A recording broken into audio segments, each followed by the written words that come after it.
My name is Samir Singhani, and I'm part of the Digital 15. And I have with me Shashank here, Shashank Shekhar, who will take you through the company and all of these details. And of course, we'll talk through what the various activities we do. Then I'll take some short session on the lending side, as I spoke about, and then we'll close with the Q&A. And as much as we want to ask on any area we want to ask, we'll try to respond back. We have a time restraint till 3 to 4, but if there is a few more questions which exist, we will not walk away. We will continue beyond that as well. So with this, we start. Just one pointer. I think most of the time everybody tells that we don't even know your background, so we are not that famous, right? We know we are not that famous. Basically, my personal background has been largely on the same side, which is setting up banks, digital banks, fintechs in the earlier world as well. So I was heading digital for Citi. I set up Kotak Mahindra Bank, their digital platforms, payments, and cash management and treasury platforms and a lot of other things. And then a few years with 8 years with, not few, 8 years with Infosys, setting up a few banks in US, Europe, as well as a lot of digital platforms, maybe in even countries like Russia, countries like Israel, and a lot of other sort of interesting places to be in. And set up another bank in India called Bharti Mahila Bank, ground up. And was part of DCB Bank for 3.5 years, heading their digital and technology. And we've sort of worked hard to ensure that the company looks different. With this, I hand it over to Shashank. And Shashank, you can take it from there. Yes, thank you, Samir. Am I properly audible? Yes, you are. Okay, great. So before that, we just continue to. I'll also talk about a bit about me. So I take care of the consulting business at the Digital Fifth, and been part of it almost 1.5 years. Prior to that, I've been working with the DCB Bank for 8 years, where I've worked very closely with Samir for almost 3 years, where we completely revamped the entire digital landscape. We set up the entire open banking platforms and the complete infrastructure and the governance. Prior to that, I've been working with Wipro and L&T Infotech, where mostly been involved into the consulting services on the technology and the security. So that's a short brief about myself, and then we just quickly walk you through that what actually as an organization we do. Samir, can we just move to the next? Yeah. So broadly, we have 3 key pockets of the services. One is consulting, partnership, and training. So consulting, we work with the fintechs, the startups on one side, helping them into their business strategy, their roadmap, the technology strategy, the technology landscape, the review of the processes, guiding on the business roadmap, the go-to-market strategy, all kind of the support that we provide on the advisory services on the fintech and startup. And parallelly, also we work with the BFSI customer, helping them on their business strategy, or it could be the digital strategy, relaying the technology roadmap, doing a benchmarking assessment with respect to the peers, doing a kind of a digital maturity assessment across the product. So those are all the services that we work. The models are like we engage on the case-to-case basis, also as an attached to the organization for like a period where we work as a co-founder, as a CTO, as a services, or the chief digital officer as a services, working on as an advisory partner. On the other side, on the partnership, there are 2 kind of the partnership that we work. So one is a key product that we have, the Fintech Bazaar, and many of you might have got that information about that upcoming event on 25th. It's a very unique matchmaking kind of an events that where we plan to bring that customers and one segment, and also the unique service provider, solution provider at one place, where we arrange that one-on-one meeting with them, and that's primarily through looking at the right fitment of the between the customer and the product. And this gives both the parties an opportunity to spend a very qualified time for 15-20 minutes and understand. And if it's working it properly, then that discussion can take it forward. So that's we plan in, and that's coming on the 24th. Earlier we used to do a physical meeting, but now we have moved into the on the online. And then many of the solutions provider, the fintech which are there, the startups which are there, they have the unique solutions, be it in the AML space, be it in the KYC space, or unique technology solutions. We help them to reach out to the markets using our connects and using our expertise, including also many times many international players want to come to India, want to expand into the market, and they need a seek market connects. There we help them into the working with them. And some other services on the investment. That's we do. And the third portion is the broadly in the trainings where we do our open trainings where like 2 days of the training on the open banking certification, the digital banking, digital lending certification, where anybody can come and attend the programs. And also in parallel, we do other curated programs for the banks, fintechs and startups like we have done for the Flipkart or the civil that we are doing. So many of the organizations we keep on doing that things. These are the broad level of the customers that we have across like some of the where we have worked on the more like in the trainings as we talk about that Flipkart and the DBS where purely on the training, while on the consulting side you will have the fintechs like Maha, the Happy, the Zagal and all these things that we are working. And also on the government institutions like NPCI and the Mumbai Fintech Hubs, primarily we have been working to help them into setting up their API sandbox as an accelerator program for the Indian fintech ecosystem. So that's we are working. Yes, I mean, we can just move next. Yeah. So before we get into the digital lending and the more deeper into the understanding of the setting of the NBFC, we also as a part of the ecosystem, we keep on looking into the what's happening, what is the drivers factors are happening, what kind of the models are evolving, and using that experience, we have prepared kind of the landscape that you can see and it's available on our website. And this we keep on preparing for all the other segments like the overall Indian fintech ecosystem or the open banking system or the digital banking system based on our experience with interacting with the various partners in the market, study of the different business model evolving. So look at that. I just, sorry, take a few seconds to explain about that lending fintech ecosystem that you will get a wide perspective that's what's happening in the industry. So you will have the bottom layer that you can see that banks and the FIs. So this, they provide the core layer where they are helping as a lending partner, or it could be the partnership model and the co-creating digital lending solutions for the market. So where you will have the guys who are the core banks, the private sector and public sector banks with their API set of the solutions and the entire lending legs that available with them, as well as the various NBFCs like DMI Finance or Northern Arc, also very aggressively working into this market, working closely with the fintechs, lending fintechs. On the vertical side of the both the front, on the right and left, you can see that the data providers and the core platforms, which are more like an enablers to help the lending fintech to set up the entire their lending business, be it in terms of the either the lending origination platforms or the LMS platforms, which is also going through its own transitions where like earlier the on-premise with monolithic kind of the LMS providers to the cloud-based, the microservices architecture, so that it provides the digital lending fintech as that agility to roll out the variants of the products or the ease of the ability to integrate with the various lending partners. So that's where the entire ecosystem is evolving with an integrate kind of platforms for Perfios or any other similar kind of platform. And then all the other side, you will have the analytics kind of the platform. Also, the fintechs are using to improve the customer engagement or into the more the data insight into their platforms.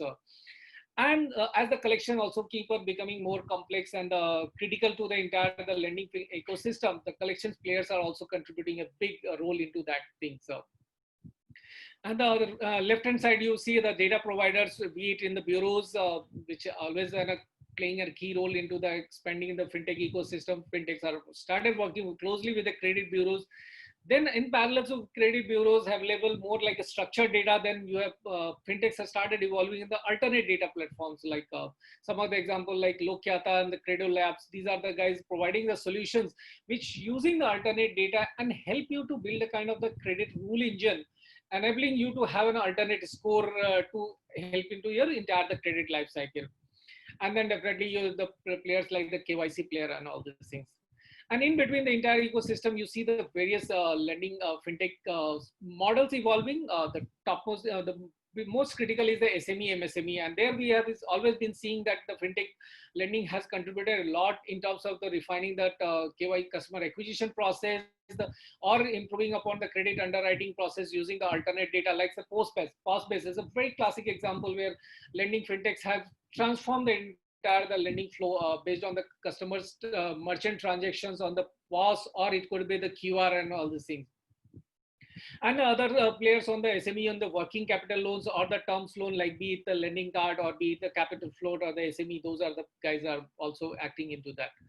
One of the interesting models has evolved into that. It's a P2P lending, where that's we always like it could be the irrespective of the banks or the NBFC is the lending partner. It's more like platforms where the various investors coming into that, and various borrowers are there in the platform, and these fintechs are primarily helping them to the entire acquisition and the credit underwriting process to connect and simplify the lending process. And then other various consumer side of the loan products like personal loan and education loans, gold loans are that evolving. One of the interesting transitions that we have seen in the last couple of years that there is asset-based flow lending to move to the flow-based lending, where that products like e-commerce, the checkout financing, where like you are doing the transactions on the e-commerce and suddenly you need feel a need to have a higher limit, the loan availability. And there that the company like Just Money and the others are helping you to make that loans available to you so that you can complete the transaction. And something of the concept that pay later has also come into the picture. And then you have the top of the layers that the investors also getting very active around that.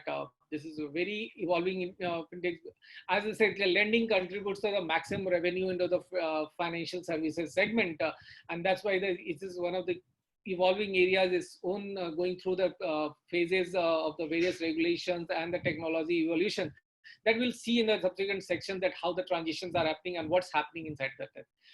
So that's Samir from our side on this fintech ecosystem, and now you can take it forward, please. Yeah.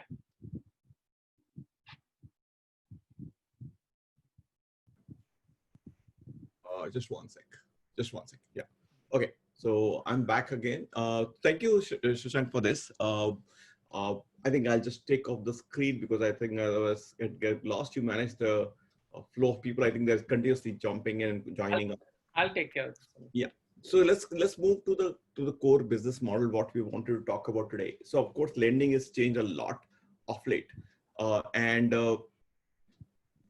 just one sec. So lending is changing a lot of late, and now we have realized that from a business, different models, we have P2P model, we have an e-commerce model, we've got SME, POS, working capital, all of them have happened, right?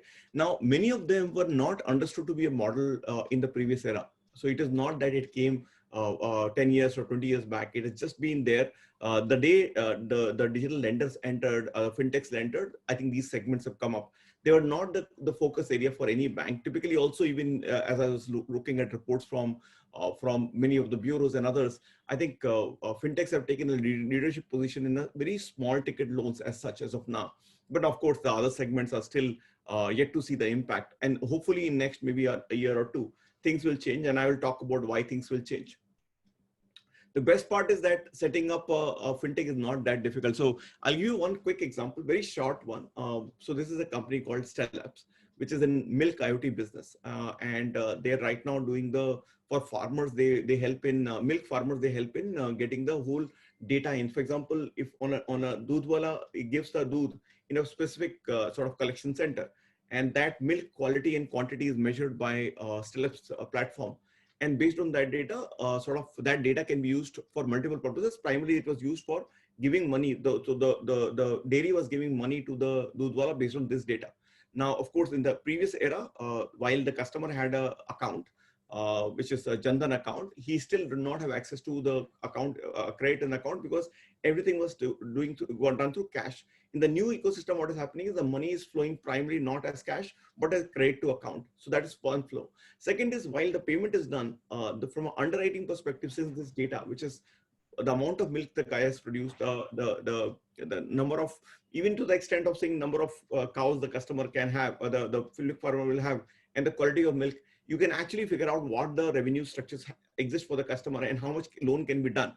And it's almost like POS-based lending. So against the cash advance or cash he will get from the dairy after a few days, you can actually give him a loan, and that's what has started. So any platform on the customer is there can itself convert into a lending business, and because that's where the source of business is. So that's where what Stellabs has done, and rather successfully, and they have been pretty successful in scaling up that business as well. That's one place where we obviously collaborated with them. So let's come back to what it takes to set up a lending fintech. Now, I think we speak to a lot of early stage guys on the NBFC side, and I'll be very, very honest about it. This is not a figment of imagination. what we have realized is the focus is largely still on acquiring customers, and the cycle has fallen on the wrong side for the last 2 years because of ILFS and other challenges, and of COVID is the most dramatic one. So the point is that we forget the second cycle and third cycle, saying what exactly will happen after disbursement. So I think the key point which I keep telling people is that everybody has to have their own sort of mojo or own thought process on what is unique about them. So I think creating a different kind of customer product or service is critical. Now I know we may think of making it generic, but I think those days are gone where you say I will create something generic and attack in the market with that data and see if I can acquire the customer. We all know as such as of now that acquiring a customer on the lending side can take anywhere between I know I'm getting frugal right now, saying 2,000 rupees to anywhere between 2,000 to 10,000 rupees. It takes to get a normal loan in customer in, which is, let's say if you do a 1 lakh rupees of loan, and if your expense is to acquire the customer is 4 to 5,000, and the duration is 1 year, it's difficult to make money, anything out of it. So I think we need to ensure that we are focused on a particular segment where the cost of acquisition is different, and we also bring some uniqueness. So as founders, you must have your uniqueness, which you should bring to the table, rather than creating a generic equivalent of, say, anybody large in the market. So that's the first point I keep telling my customers, saying that don't attack the whole market. The lending business is very huge. Pick up one segment and solve for that rather than solve for everything. And don't look at, I mean, we always look at $1 billion exits. My request to all of you is that I think that's not the way you should look at it. Look at what you can build in 3 years. And that lending business is definitely not going to be a $1 billion exit. What we need to build is viable businesses which are profitable. And then if they're profitable, the exit is the secondary issue. If you're profitable, the exit is the secondary issue. So that's what we say first, which is figure out a product only for a niche, you solve for it.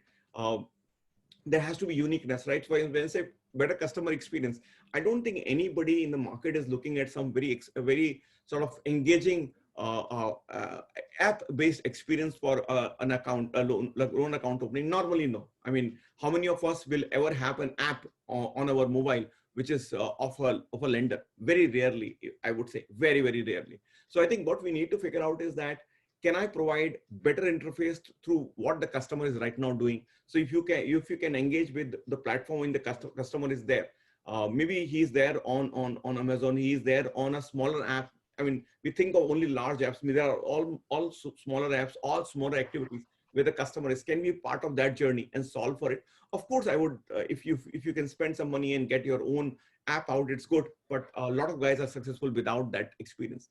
Look at effective partnership, right? So I keep telling that don't solve for it yourself. There is a platform which may already exist in that segment. Every customer is serviced by original service provider. That can be e-commerce player, that can be a farming platform, that can be anything else. Can you be for example, every farmer buys seeds. Can you be part of the seed whatever procurement process rather than sitting outside and then expect the customer to come in? Fourth, I would say is that you need to have something different on the credit model, because rest all can be copied, but this credit model may not be easy to copy. We know that in India, largely we have been a bureau-focused country, but once the bureau, we have gone beyond bureau, and then now the segment is working more on the alternate data. We spoke about that milk IoT data, right? Milk procurement data. Interestingly, if you look at the real data, as we call about, which is account statement will have 0 numbers. There's nothing in the account. So there's not a way you can, my view is that is a real data. If today my kid is studying in the college and we are paying fees for it, that's a real data. It's not alternate data. So we should look at what the meaning of alternate data and real data is, and then build a credit model against it. There are a lot of new nuances which exist today in the market. Figure out what you can do with it rather than say, okay, baad mein dekh lenge. Baad mein nahi dekh pate. It's very difficult. Other way around is that you can go with building a credit model as you go forward, but focusing is critical. Performing both credit decisioning and underwriting in a real fast way. So while you can have a great model, you may not be able to sort of utilize that model in a real-time basis if possible. If you're not able to do real-time, there's another challenge, because customer is waiting somewhere, right? So customer experience is not about great app. Customer needs money always now, right? He's not asking 3 months and 3 days in advance. He may be looking for money now. He's maybe buying a car now. He may be buying something now. Can we ensure that credit decisioning is either 0 or real, very close to 0 as much as possible? Look at the risk management on all through and through, end to end. For example, Are we using some customer data which is not approved potentially by, as we go forward, our privacy laws, right? So I know that many places people are not even are really confused about even basics of regulations, right? Basics of regulations. So I think risk management, regulatory compliances, all of them are going hand in hand, and ensure that you don't miss on these basics as we go forward. These are again, whenever we go and help the companies in setting it up, they are part of the things which we bring on the table, saying that ye check kar lete hain, wo kar lete hain, let's do partnership, let's do this, rather than saying I will open. I mean, we had a call, I will not go into details, but I was talking to a early stage entrepreneur in last 1 or 2 hours exactly about that. Why do you want to acquire the customer on your own? Why do you need to your own app? Can you do something else which will ensure that the customer is serviced on his current platform rather than you doing it on your own? So that's a typical way you should look at it. Cost of capital is again critical, because I know that many guys, when they're sourcing, when the lending fintechs are getting created, when they source money at, let's say, 17 to 20% IRR, it's very difficult to make money on top of that, because you will have your own operating costs, you will have your own cost structure built on top. So how do you ensure that you have access to good cost of capital? And of course, there's a lot of hunting you have to do. There are a lot of hungry lenders as of now. So today you may think that there are no lenders available in the market. That's not really true. People still have money on the table and they're willing to partner with others. I think we need to ensure that as much as possible, we need to have low cost of capital. If you can get something between 12 to 14 to 15, then you can lend effectively at, let's say, 2022. And if you can ensure that that is also at reducing balance, a very good rate for the customer in a slightly high risk category, and you obviously can service it differently. And of course, the missing piece in the lending side is that once the loan is given, you don't want to track that what happens post that is not there. Neither on the app, nor on service, nor call center handles these as well, as that's the reality of the market. So my request to all of you is that ensure that you are part of the journey all the time. When he's doing his own collections, can you be part of that collection process? Can you be part of when he's getting his cash flow? Can you be part of it? Can you ensure that his address change servicing is done real time? Do whatever is possible to ensure that customer is engaged and also serviced real time, rather than the way we do is that most of them will say, okay, branch man, and branch does not know what to do. And I'm right now, whatever I'm saying is in two contexts. If you are setting up your own lending fintech, this is the business model. If you are trying to build, and so a lot of times we have a discussion with the larger entities and they want to build a sort of equivalent of lending fintech within their companies. And I keep telling them, maybe this is the framework you should do. Go for one product, build it all differently right now. But of course, you have to ensure to have that CEO typically drives it. And you can look at our blogs. We are right now on different blogs we are writing exactly on this series, how to build NBFC or lending fintech. But this is more or less around these segments only. And you have to ensure that you have some strength in some areas. You have to have strength in credit and underwriting. If you don't have a credit and underwriting strength, I think you should not get into this business at all. Now, thinking about it, these are all various ideas, but how do we go about doing it, right? So the thought process is that from a customer perspective, how are you going to identify? So are you targeting new to credit, or you already have a set of customers? So let's say a larger bank or larger NBFC already may have a set of customers. How do you ensure that you reach out to the customer on your own all the time and ensure that he's engaged? And of course, my point is the engagement does not mean happy birthday.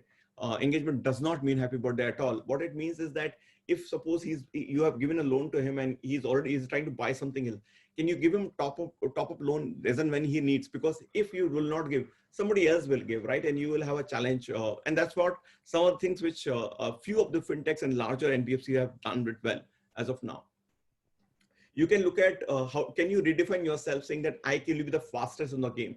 I will offer maybe the cost from a cost perspective. I'll be most effective on the cost side. Can I ensure that I can remove friction in the market? Can I open up a new segment? That's what I would say, redefine the whole working of the product, rather than say, okay, I used to do this in another company and I will come back and exactly copy it out and it won't work. To be honest about it, won't work at all. Absolutely, it will not work.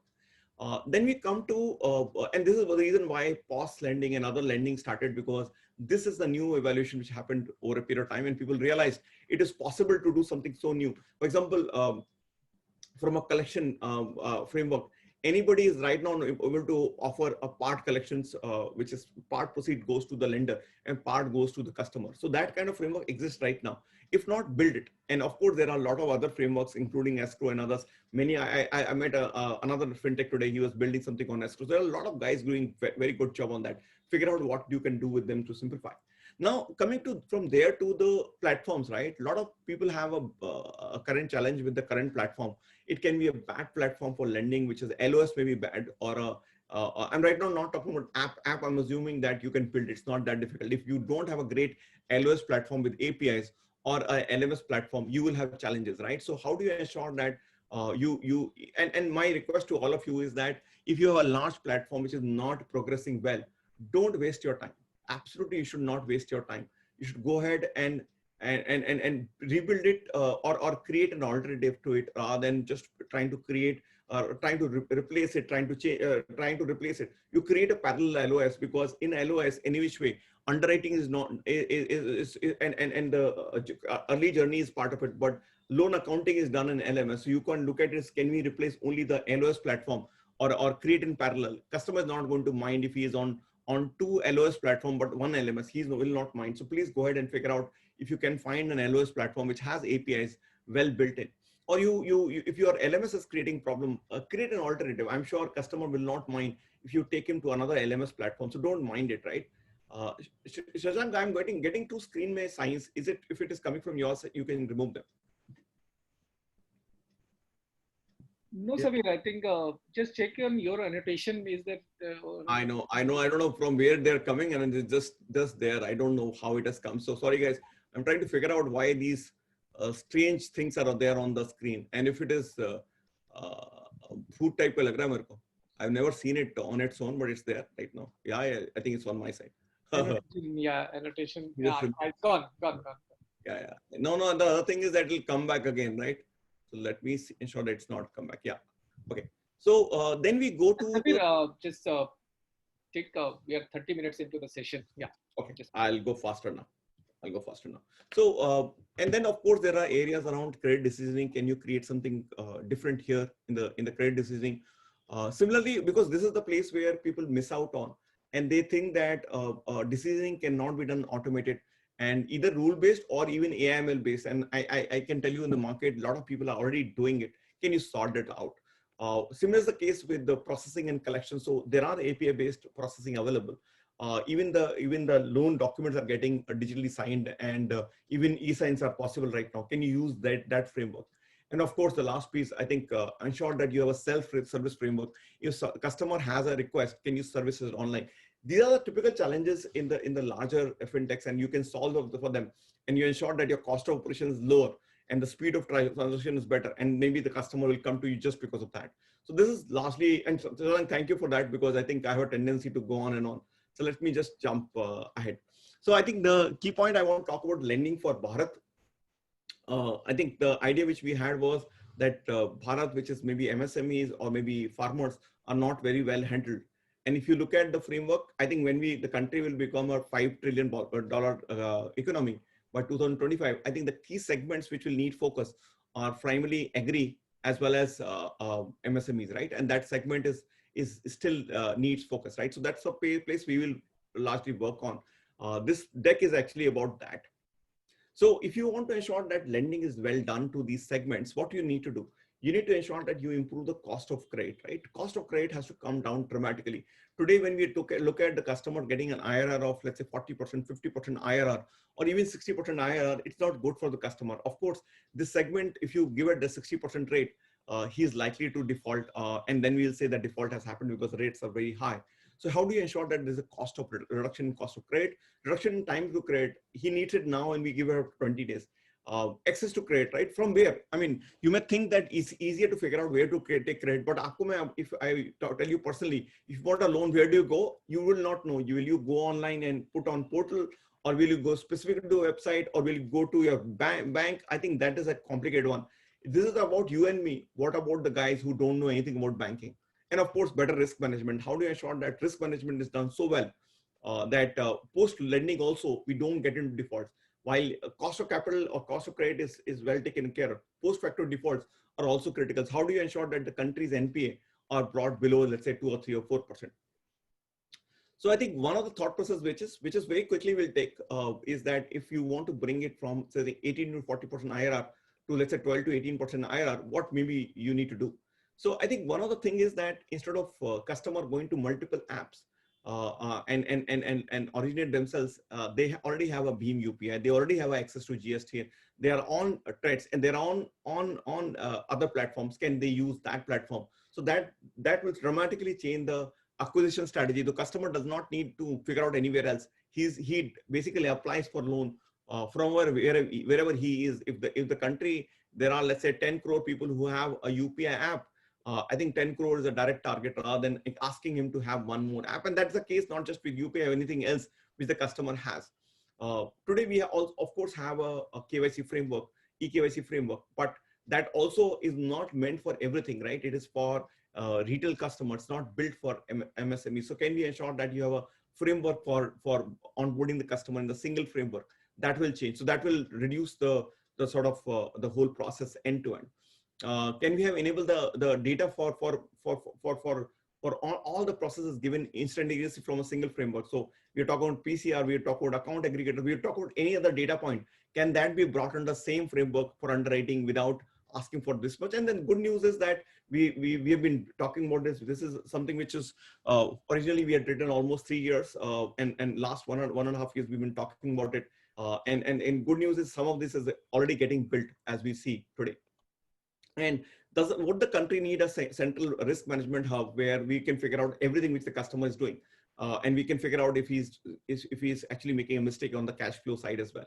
So that's something which we are looking at now. It's difficult to quantify that if we do this, what is the difference? But we do believe that this will dramatically change the way onboarding costs and collection costs and the acquisition costs, all of them will come down. And hopefully when all that comes down, the whole rate of interest will come down.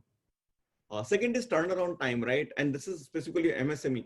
And I was talking to a large bank, and this bank said that when I was asking about the lending cycle, saying that typically when you have a large customer, let's say a 10, 20 crores customer asking for it, how much time does it take? And the answer was that we don't know. And we don't know means really we don't know. It can take anywhere between 1 to 6 months, depending on what data points we need. And the assumption is the customer is in the waiting mode all the time. Now, my view personally is that customer typically is looking for loan now. Can we bring from 20 to 40 days to less than, let's say, 4 hours? MSMEs, maybe it's not easy for a 10 crore loan or 2 crore loan to be done in seconds, but if not, then what can we do? Of course, anything less than 3 to 5 lakhs, we should do instantaneous. So what can we do? I think some of them is duplicate. I think a lot of times, and I'm being very honest about it, simplification of application form and autofill, right? To be honest about it, most of the platforms have pathetic customer onboarding journeys. So forms are incorrect, forms are antique, and they're written by those who don't know the meaning of what it was maybe 10 years back. So it is copy pasted. We had this experience of changing it in one place, and the results were astonishing. Can we sort this out? Or can we ensure that we have a single, again, as I said, single framework for KYC, video KYC, all of that brought in along with the whole framework. And of course, access to documentation, access to all the underwriting engine data. And many of them are figuring in cost of reduction of reduction in cost of capital, as well as reduction in the duration as well. And then of course, thoughts around how do we ensure that, just one second. How do we ensure that everybody has access to credit? So how do you ensure that we have lending happening in Dream type app? How do we ensure that it is available on micro ATMs, which are available in the villages? Shashank, can you see if we can mute someone? Yeah. And then, of course, there are more ideas which we had. And then last piece is how do you ensure that NPs are reduced? And it is again about at a country level, we would need a risk management framework rather than asking everybody else to do it. Now, of course, the signal should go to individual lenders on the early morning if there is any issue anywhere, not just on default, but anything beyond that as well. If you do all of that, this is the framework of which we always call about is we are passionate about this point because India needs basically a National Lending Corporation of India, which will help in enabling all of that with a single focus to ensure that credit is brought at a different price point to the customer. And that would have an integrated lending platform. You need India stack will get upgraded to add new features and values. We need to ensure that collections, underwriting, everything has a piece which is taken care of. When I say NLCI, it's not a regulatory body, but what I'm looking at is a tech enabler as well, so that when they build something, it will get used by everyone. So that's I think we've been talking about it. Let's see how it goes from there. And there's a sort of sample framework which we had created earlier, which is basically NLCI will be in center. It'll have a module for or APIs for acquisition, APIs for underwriting, APIs for risk management, and then in backend side on KYC, it will be integrated. On data, it will be integrated, account aggregators and surrogate data. And on the front end side, any loan platform or any platform can actually, any platform can actually effectively use their frameworks. For example, this is the way the customer will come, and these guys will use the APIs of NLCI or SDK on NLCI, and then partner with their own KYC and all platform as they want. Disbursal will happen obviously through UPI, APIs, or any other new process. Collection again through the same process. Fraud management may be a central warehouse, and of course they will do a partnership with Threads, Gem, and everything else. So this is a generic platform we have been talking for a few years. This is what I think there's a concept of NLCI is. Something similar is what came in our economic survey of 2019 and 20. This is a framework of creating a sort of PSBN, public sector bank network, where what they are saying is that customer will come to any PSB, and then the underwriting and KYC and all the process, all the resources are into one structure, and that this PSBN will handle everything else. So instead of creating a separate framework for each bank, a central warehouse will come, which will take care of the entire process. So every PSU will not have to build it all over again. Every PSU, any which way, is largely have a single KYC as per the regulation, which came, I think, 1.5 to 2 years back. So KYC is already common. Can they help in underwriting and all? So that's one framework which is very, very similar to what we had brought on NLCI. PSB in a very similar entity, specifically for PSPs. Then we have obviously recently everybody talking about OCEN, Open Credit Enablement Framework, which is primarily about I think they have obviously come on their own, which is great. And good news is they have built a lot of rails already. What they are doing is that they are saying that they will create a credit rail, which is a OCEN, which is more of an API or a protocol. It's not really a central entity. They have a protocol. And therefore, multiple lenders will be on the backend side, and anybody can become an LSP, loan service provider, which is basically what they will have is service provider already have the customer onboarded. For example, they've done something for Gem. So on the Gem platform, customers are already there. And these guys will be able to buy something, and within the same framework, will be able to take loan, a pre-shipment loan or pro-shipment loan or whatever it is. So they have done this kind of platform already up and running in terms of process. And of course, you would have been hearing a lot about it. What it will do to the market, I think it's anybody's guess, but I'll talk about some of these, and I will very happy to take any questions on that. Who are the various players in this OCEN framework? You have obviously lenders, so all lenders will come on board, and these lenders will provide finally loans. So it is not LSPs which are providing loans; these are lenders and bankers. Credit Rail is obviously the protocol which is provided by OCEN, and then you have these LSPs, which is centrally bound in the structure called CREDOC. What they are saying that this is the central body of all LSPs, who will basically come on board and do a validation of that. These guys are, any entity can become an LSP. Bank Open can become an LSP, or it can be any current lender can become an LSP, or maybe e-commerce giants can become an LSP. Anybody who already has a customer can have this plugin and become a LSP as well, which is a loan service provider as well.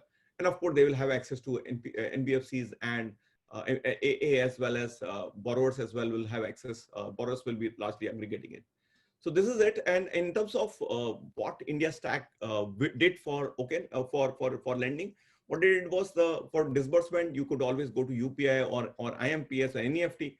And then for collections, they had for eSign came up from India Stack, and then we had KYC also coming in. And then collections also was possible with through Nash eSign of eNash we had, and eSign was there. So all of them was already done as part of the framework. So you already had India Stack impacting lending a lot. I remember when the day eNash was removed, there was a hue and cry in the country. Everybody was jumping up and down. Now it's back. people are relaxing that now at least the collection will be automated a lot. And of course, the country has done a lot with UPI also moving through regular collections as well. And then of course, what OCEN brings to the table is largely saying that it will simplify credit.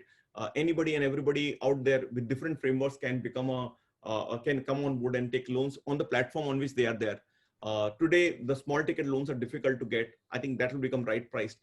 Since backend banks will have access to these customers, if banks will have access to the customer, there is a definitely asymmetry of lending which exists today. If that gets removed, obviously the customer will get benefit, but maybe anybody who's giving high ticket, whatever high cost loans will actually get removed if the risks being equal.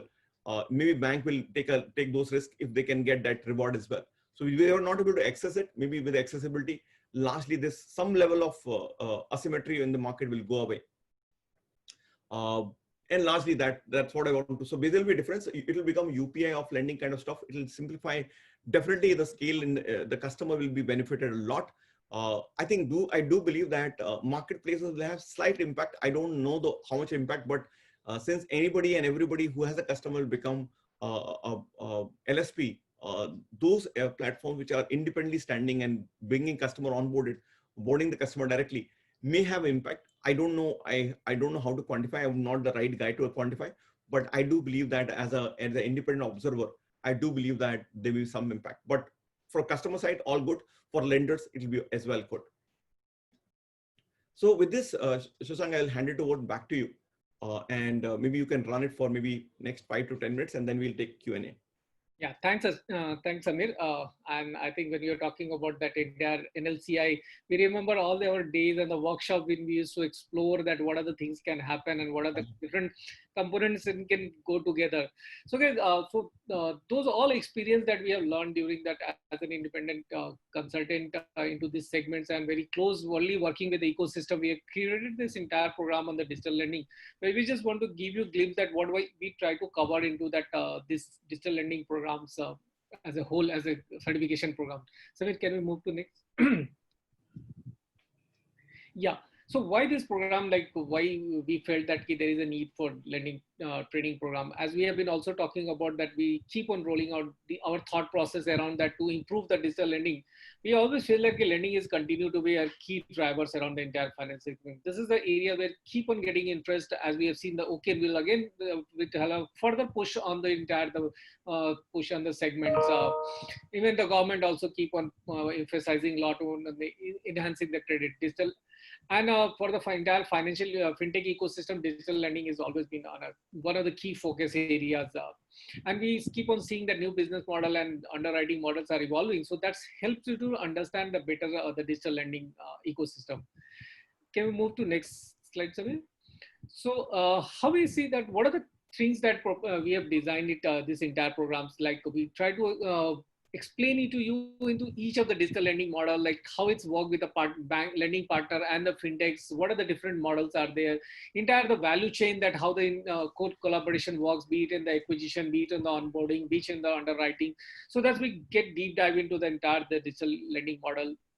We look at the entire digital lending business process flow, as we even earlier slides that you would have seen that when we're looking at the 4 factors to acquisition or the access to the credit or the collections or the dispersal, we look at all the aspects, what are the challenges, what are the tech solutions and the digital solutions or the regulatory frameworks are available to entirely digitize and improve upon these processes. And definitely we plug this entire program with experts, be it in the founders who are set up the successful lending fintech, or it could be the lending business head from the BFS, the banking ecosystem, or it could be the solution provider who has been working very closely with the various fintechs or the banks into setting up the digital lending framework. So that's why we bring the experts who talks about their experiences, and also primarily it helps you to understand, skill yourself on the various models and the working. And the last not but least, but how do you do the implementation? So like say for example, within the bank, you want to set up the digital lending framework, or you are in a fintechs and you want to completely enhance or your digital lending framework, we explain you to entire the implementation strategy, the technology components that required to do. And in the terms of the broad program structure, this is a very broad level, like one side you will have the overview of the entire, as I talk about the various partnership structure, we go very deep dive into the credit, like basics to like what basics of the principal, 4Cs and all these things, how the entire credit management works, and what are the changes are taking shape in the credit management entire process, be it through the alternate data score, be it in the tools available in the market. So those also we try to deep dive into the credit management, and what are the various factors as a glimpse that we have looked at into the OCEN and NLCI, that what are the impact that hey, we go very deep into the entire driving factors like India stack, the Samati, and also all the emerging technology, be it the AIML, robotics, what are, all have the impact on the entire the lending ecosystem. And then deep dive on the regulatory overview. So what are the regulatory aspects are there that's helping into the digitization of the lending. Uh, so key highlights, if you talk about the structure, like as I talk about that very interactive session on the Zoom with the, all the experts coming from the credit, the business, the fintechs, the technologies, along with me and Samir being there. And also very, we do focus on the case studies. So even we are talking about any business model, we will have the plug in with the case studies, be it from the India, like say you're talking about that lending card from the India, then we'll talking about the cabins from the international market. So we look at the various case studies that, and then support with the entire the course structure. And then also we have a capstone projects where that very interestingly, the participants from across all the board, like many of the things. So our sessions have the participant which will involve like CTOs, the CEOs of the fintechs and the founders, the lending business head, the regulatory head, the risk and compliance head, and all come together, forming a groups, working on building in our digital lending fintech business model, looking into the process flow, looking into the APIs that it will require, looking at the partnership that it will have, what kind of the tech stacks it will have. So they do that complete as a kind of projects online, and then next time they come and to present it to all the participants. So one hand you learn from the entire the theories to the case studies from the experts, and also try to apply those things into the late night case studies. Okay, and as we're talking about that, is very powerfully coupled with the experts from the market. They come and 45 1 hour sessions, very interactive sessions, be it like you can see some of the names there, like Deepak Sharma's to the Ritesh Pai from the banking ecosystems, or the fintechs from the space like Prashant coming out of the PayU, which earlier he was the PaySense sending. He's talking about his experience, how he's built that PayU. Punit from the Finnacles, and various other experts, Manish Gupta, Steve, and all these guys. So I'm talking about the Flipkart, that how the Flipkart is building that captive business model in the retail segment. There are some of the more names are there.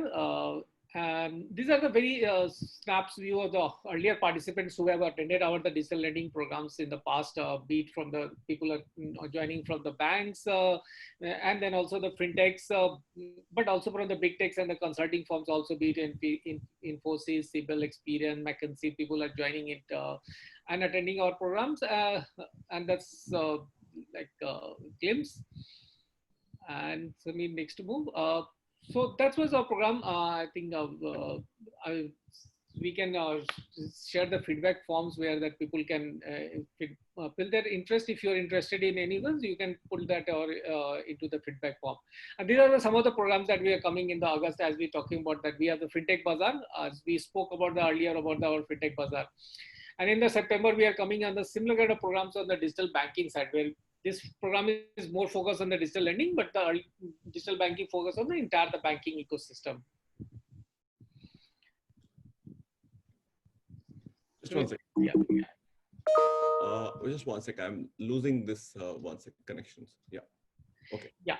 The last, so after attempting, we have done the, like, these 2 days of programs across the digital lending, the digital banking, the open banking, and even the cybersecurity. We are coming up very constructive, the 4 months of the full comprehensive programs across all the board, and getting very deep into the each area of the digital lending, the fintech, the digital banking, understanding the business strategy, the maturity model, the value chain, cybersecurity, what are the principles, what kind of impact it has on the financial services, what are the risk and governance framework that you need to have, and then also deep diving on the fintechs, the understanding more into all the ecosystem, like be it on the fintech, insurtech, wealth tech, or the reg techs, understand the various business models evolving around that, what are the factors that driving, what kind of collaboration it has with the banking, and then open banking, again, so how this new age of the API enabled bankings are evolving, what are the business models are evolving, how the tech stack is playing, who are the players that help you to set up the neo bank and the challenger bank,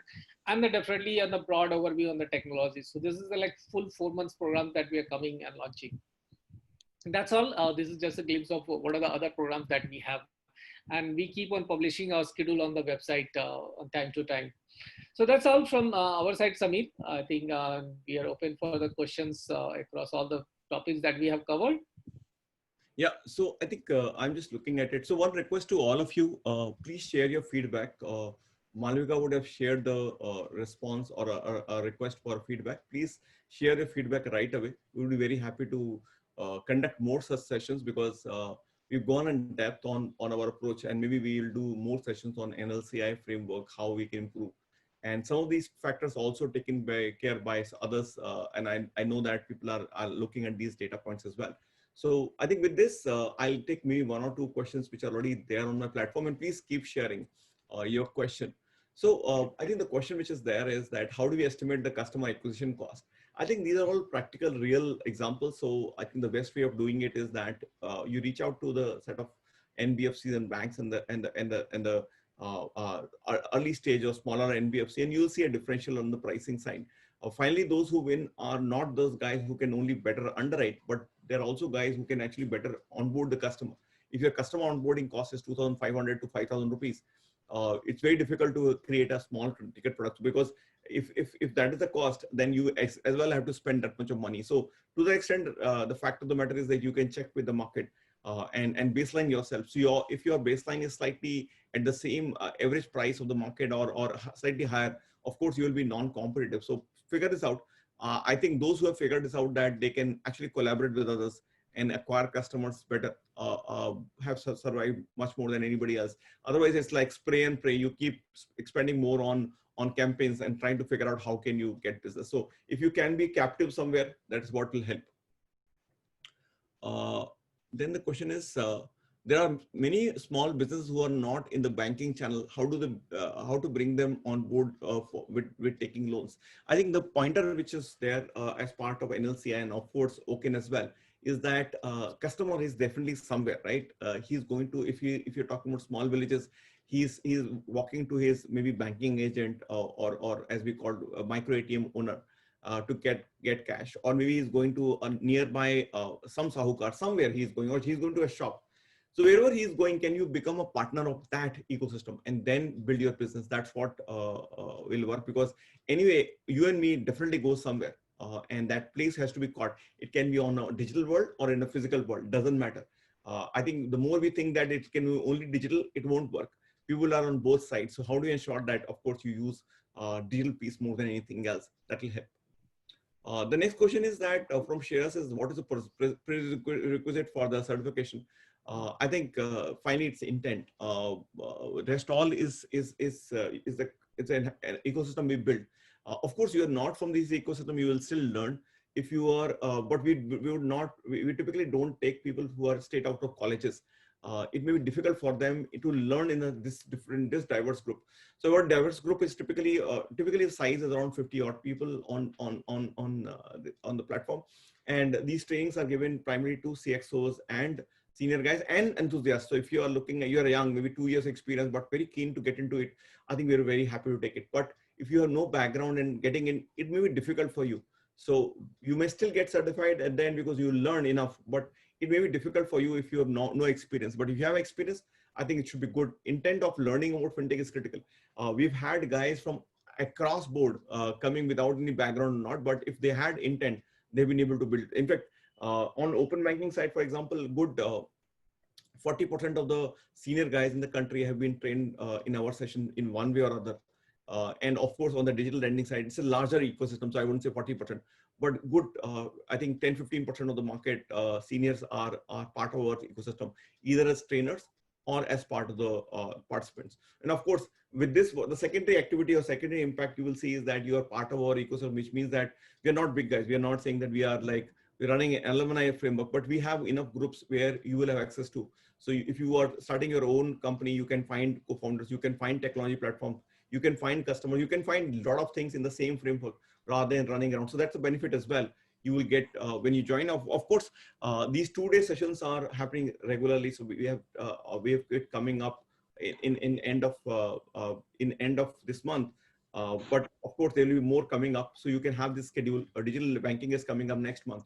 And then we have back-to-back open banking and others coming up. So you will have access. But my request is if you are very early and you still are keen, you can look at the longer one, which is going to start in October, November time period, which will run for 4 months. So let me take more questions now. And my request is please keep filling the form. Malvika, how many responses have come? Can you just check? I'll keep taking more questions here. Yes, Amit, just one second. Yeah, okay. The next question is that, can you shed some more light on co-lending models? I think if you look at the fintech model has largely been around FLDG, which means that first loan default guarantee, right? Or loss different. I keep confusing it. FLDG is the model which exists in the market, where basically the fintech actually goes ahead and says that even if there's a 5% loan on anywhere, I will take that hit on my side, and that's the portfolio level. They actually are able to do that. Of course, that means that they are actually able to charge more.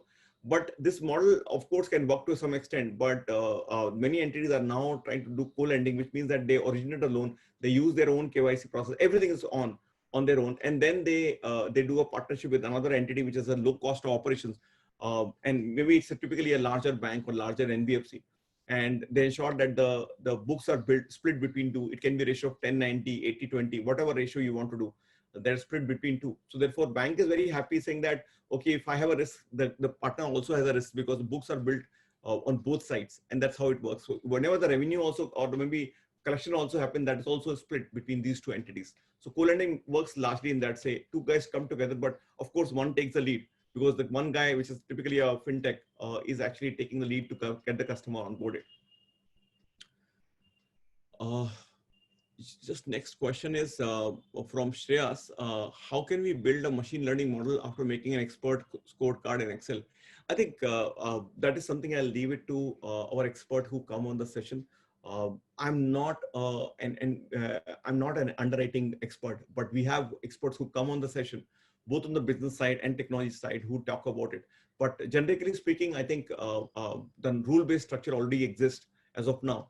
But in the normal life, we know rules don't work all the time, right? So there has to be and that also specifically on the smaller ticket loans, you need to have a slightly different way of doing it. And therefore, we have seen a lot of good platforms coming up who can actually get embedded in your journeys. I mean, in Indian structure, we have seen Loketa doing it. We have seen Synaptic doing it. We have a few more guys doing it. So they basically will work with you and collaborate with you and help you in building that model. So I think you should look at it. Of course, you should always do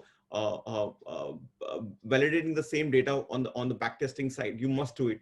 But I have seen many guys using it well. And of course, the largest entities have been pretty progressive on that side.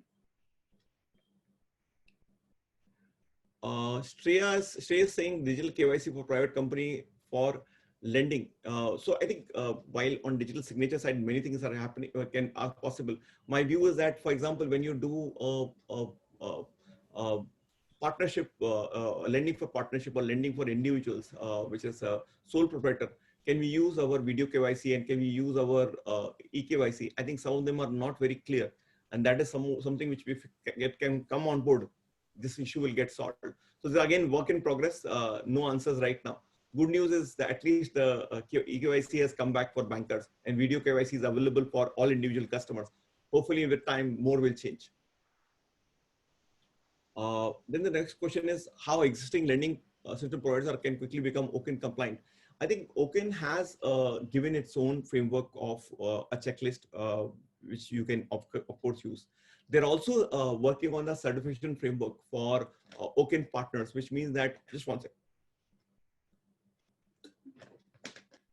So the way you have for UPI certification, say the similar way they are doing every LSP certification, which is to ensure that data and all of the security processes are also compliant. That has to be taken care as well. But unlike NPCI, where there was a central authority which is doing it, this is slightly loosely structured right now under CREDOL. But hopefully it will get structured as we go forward. So you can actually work with them and ensure that you build it. They will give you the framework. Their API is already available. Of course, we have to, since the network is directly with the bank, you will also have to work closely with the bank to make this happen on both sides. Anuj is also asking, I think Anuj was himself was asking standardized OCEN API compliance process. That's what is existing right now. They're rolling it out. You can reach out to OCEN team for that. Any ideas on appraising a rural customer digitally as few or no data points are available? I think I spoke about it. For farmers, farmers have cows. They also deliver milk. They also sell their procurement in local mandis. They also buy seed. They also buy chara and everything else, right? I think we have to figure out those data points rather than say that nothing exists. They all exist. We just need to figure out where they are and go there rather than sitting in the cities. We will not be able to figure out. Maybe I myself went in one case to village in Myanmar, another case in close to Bangalore. And both cases I realized, I think real world is different from what I see. And when you come close to them and we work very, very close to them, then you realize, oh shit, in that country also, in that location also, people are using Viber. They're using Facebook. They have some access. They are going to some shops. And can you be part of their journey? Either can be a shop or a Viber or something else, rather than saying, we don't know. I think the next question which came from AG is, what does a new age LOS look like to you, for you? I think new age LOS obviously has to get integrated with all the data pointers which exist in the market. They should be ideally as much as possible pre-built so that you don't have to get into building it, or at least they should be faster in it. And rest all should be API ready for it. They should have at least few products already ready for in the framework, and of course more can be done. So that's where I would say LOS should start. From a configuration side, as much as possible, it should be no code. More you code, more delays it happens, because to be honest, we have seen enough of the rule changes, even if the process changes happening. And of course, government will also keep changing rules. So if you have a LOS which is stationary and takes time to do, it's very difficult. So idea may be good to figure out some of these platforms which are really in the market already, be it Perfeos or be it maybe other ones which have recently. So you can look at our ecosystem place, maybe somewhere here, and you can figure out which one of them will work for you. I think let me just try to go back to them, that slide which is generic. Just one second. That may be the one. Yeah. So you can figure out some of those partners from here and work with them. So we've sort of called out many here. I'm not saying endorsing anyone right now. I'm just saying that you have access to these. Figure out which one of them you can sort of want to work with. We are, Shashank, how many of the, so we are almost at 4 o'clock. I don't see any more questions. So if you guys, please fill your feedback. If there are more questions, I'm very, very happy to take. It's not that we are running away. We still have time. And we still have the next meeting coming in sometime. So if there is more question, please ask. Okay, the next question which has come to me is that for our certification courses, how expensive are they? I think you can obviously share your details. We for 2-day courses, we typically charge 18,000 plus GST. And for the longer course, the cost is going to be 1.25 lakhs, which is starting in end of in October period, and you can look at that. Anything else which you have, you can ask right away. Okay, next question which has come is, okay, so the question which has come is that how do we know which you're launching new website, you're launching new programs? Malvika, if you can share the details here on our website, they can understand. So we keep launching it on the LinkedIn side as well. You should be able to see a lot of our programs as such. So Malvika has just sent the link back to all of you for training at training.thedigitalflip.com. You can have access to that.